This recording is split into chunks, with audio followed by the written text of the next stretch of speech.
Los postres de los años 70 en México no salían de ninguna pastelería con nombre en francés ni de ninguna aplicación de delivery. Salían de la cocina de la casa, de las manos de una madre o una abuela que había aprendido a hacer esos dulces de la misma manera en que había aprendido todo lo demás que sabía sobre cocina, mirando y repitiendo hasta que las manos lo recordaban solas. No eran postres de ocasión especial en la mayoría de los casos. Eran el final natural de la comida del domingo, la recompensa de los niños que habían comido todo, el objeto de negociación silenciosa entre generaciones que no lo llamaban negociación sino simplemente la vida. Hoy esos postres han desaparecido de la mesa mexicana sin que nadie votara por su desaparición, reemplazados por cosas que vienen en caja y que saben igual en todas partes. Estos 10 merecen volver. 1. Flan napolitano casero con queso crema. El flan napolitano de los años 70 no era el que se compra hoy en el supermercado en su molde de aluminio desechable. Era el que la madre hacía en el molde de peltre que había heredado de su propia madre, con la receta que nunca estuvo escrita en ningún lado porque se transmitía de manera oral con la precisión inexacta de las cosas importantes. La diferencia entre el flan napolitano y el flan convencional era el queso crema y la leche condensada que entraban a la licuadora junto con los huevos, la leche evaporada y la vainilla, produciendo una mezcla de una cremosidad y una densidad que el flan de solo huevo y leche nunca alcanza. El caramelo se hacía en el mismo molde sobre la estufa, girando el azúcar con una cuchara de madera hasta que se derretía y tomaba ese color ámbar exacto que un segundo más tarde se volvía amargo y un segundo antes no tenía suficiente profundidad. Y esa decisión de cuando retirar el caramelo del fuego era el momento de mayor habilidad de toda la preparación. El flan se cocía en baño María en el horno durante 1 hora, se dejaba enfriar completamente antes de desmoldarse, y cuando se invertía sobre el platón y el caramelo corría hacia los lados cubriendo la superficie del flan con ese jarabe brillante y amargo que contrastaba con la dulzura láctea del interior. Era el postre más satisfactorio visualmente que la cocina mexicana de los 70 producía con ingredientes que cualquier tienda de abarrotes tenía disponibles. 2. Ante de coco con almendras. El ante es uno de esos postres coloniales mexicanos que sobrevivió hasta los años 70 en las cocinas de las familias que conservaban recetas de varias generaciones atrás, y que después de esa década desapareció casi completamente de la mesa mexicana sin que nadie lo buscara activamente. Era una preparación de coco rallado cocido con azúcar y yemas de huevo hasta obtener una pasta densa y aromática que se acomodaba en capas alternas con bizcochos o galletas de mantequilla dentro de un molde rectangular, y que al refrigerarse durante horas se compactaba en algo que no era exactamente pastel ni exactamente dulce de leche, sino algo intermedio con una textura específica que el coco produce cuando su aceite natural se solidifica con el frío. Las almendras fileteadas que se espolvoreaban entre las capas añadían un crujido que contrastaba con la suavidad del coco cocido, y el ante se servía cortado en rebanadas que se sostenían solas en el plato sin desmoronarse, lo que en los años 70 era una señal de que el postre había sido preparado correctamente. Era el postre de las tías mayores, de las abuelas que todavía cocinaban con las recetas de sus propias madres, y su desaparición avanzó exactamente al mismo ritmo que esas generaciones envejecían y ya no cocinaban. 3. Natillas de vainilla con canela. Las natillas eran el postre de diario de los años 70 en las casas mexicanas donde había suficiente leche y huevo pero no suficiente tiempo ni presupuesto para algo más elaborado, y que en su sencillez absoluta producían algo que las generaciones que lo comieron recuerdan con una nitidez que los postres más complicados raramente generan.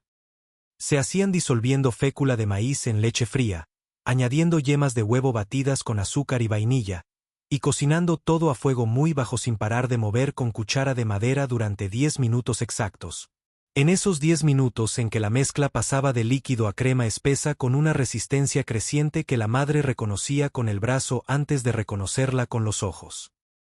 La natilla se vertía en tazas o en platos de postre individuales, se espolvoreaba con canela molida mientras todavía estaba caliente, y se dejaba enfriar a temperatura ambiente antes de refrigerarse. Ese postre tibio que se comía antes de que terminara de enfriarse completamente, con la canela flotando en la superficie y la crema todavía un poco líquida en el centro, era una experiencia sensorial específica de los años 70 mexicanos que ningún flan de supermercado ni ningún postre de pastelería moderna ha podido replicar con la misma honestidad. 4. Dulce de guayaba con piloncillo y canela. El dulce de guayaba que las madres mexicanas de los 70 preparaban en octubre y noviembre cuando la guayaba de temporada llegaba a los mercados en cantidades que pedían aprovechamiento inmediato era completamente diferente al latte o a la mermelada comercial.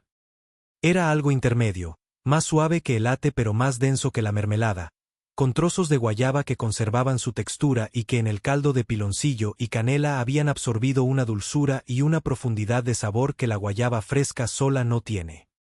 Las guayabas se partían a la mitad, se ponían en la olla con piloncillo en trozos, canela en raja y agua apenas suficiente para cubrir el fondo, y se dejaban cocer tapadas a fuego muy bajo durante una hora larga en que el piloncillo se disolvía y la guayaba soltaba su pectina natural espesando el líquido hasta que se volvía ese jarabe oscuro y brillante que cubría cada trozo de fruta con una capa que al enfriarse casi gelificaba. Se servía en plato de postre con un trozo de queso fresco al lado, esa combinación de la guayaba dulce con el queso salado que en México es tan natural como el pan con mantequilla en cualquier otra cocina, y era el postre más estacional y más aromático de los años 70, el que llenaba la casa de un olor a guayaba cocida con piloncillo que hoy muy pocas cocinas mexicanas producen. 5 palanquetas de cacahuate caseras. Las palanquetas de cacahuate que se compraban en los puestos de los mercados mexicanos de los 70 eran el dulce más sencillo y más satisfactorio de la cocina popular, pero la versión que las madres hacían en casa durante las fiestas y las reuniones familiares tenía una diferencia fundamental con la versión comercial. Los cacahuates eran frescos, tostados en casa ese mismo día, y el piloncillo con el que se hacía el caramelo tenía la variabilidad de sabor que el piloncillo artesanal tiene y que el azúcar refinada nunca produce. Los cacahuates se tostaban en el comal hasta que la piel se oscurecía y el interior soltaba su aceite, se pelaban aplastando entre las manos mientras todavía estaban calientes, y se incorporaban al caramelo de piloncillo que había llegado exactamente al punto de bolita dura. Esa prueba que la madre hacía dejando caer una gota del caramelo caliente en un vaso de agua fría donde debía solidificarse en una bolita firme que no se aplastara al apretarla, antes de verterse sobre papel de estraza engrasado con mantequilla donde se extendía y se aplastaba con las manos húmedas antes de que se enfriara. Las palanquetas se cortaban en rombos cuando todavía estaban tibias pero ya habían comenzado a solidificarse,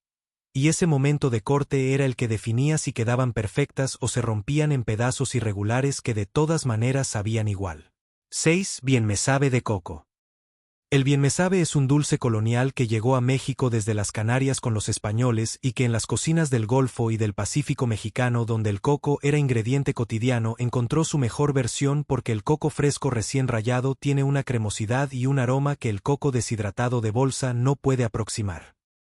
Se preparaba disolviendo azúcar en agua hasta obtener un almíbar, incorporando el coco fresco rallado y las yemas de huevo batidas con cuidado para que no se cortaran al contacto con el almíbar caliente, y cocinando todo a fuego muy bajo sin parar de mover hasta que la mezcla espesaba y se desprendía del fondo de la olla en una masa suave y brillante que olía a coco caramelizado de una manera que llenaba completamente cualquier cuarto donde se estuviera preparando. El bien me sabe se servía en copas pequeñas o en cucharas de porcelana china, tibio o frío dependiendo de la preferencia de cada quien, y era suficientemente dulce y suficientemente rico para que una cantidad pequeña fuera completamente satisfactoria. Desapareció de las mesas mexicanas cuando el coco fresco dejó de ser un ingrediente de acceso cotidiano en las ciudades del interior del país, y cuando la preparación de dulces que requerían movimiento constante durante 20 minutos dejó de ser compatible con el ritmo de vida que los años 80 trajeron consigo. 7. Gelatina de leche con cajeta y nuez. La gelatina de leche con cajeta de los años 70 no era la gelatina de 2 capas que hoy las pastelerías modernas hacen con colorantes y saborizantes artificiales. Era una gelatina de una sola capa de leche entera con vainilla real, preparada con grenetina disuelta en agua fría que se incorporaba a la leche caliente con azúcar y se vertía en el molde donde la cajeta artesanal se había distribuido en el fondo antes de que llegara la leche. Al refrigerarse, la cajeta que estaba en el fondo del molde se convertía en la capa superior cuando la gelatina se desmoldaba, y esa capa de cajeta caramelizada sobre la superficie blanca de la gelatina de leche era visualmente el postre más elegante que una madre de los 70 podía poner en la mesa sin necesitar ninguna habilidad especial de repostería. Los trozos de nuez que se habían incrustado en la cajeta antes de verter la leche aparecían distribuidos de manera irregular en esa capa superior, Y cada rebanada tenía una proporción diferente de cajeta, nuez y gelatina que hacía que ninguna fuera exactamente igual a la anterior. Era el postre de los cumpleaños sin pastel, de las celebraciones pequeñas, de los domingos que merecían algo diferente sin que nadie tuviera que encender el horno.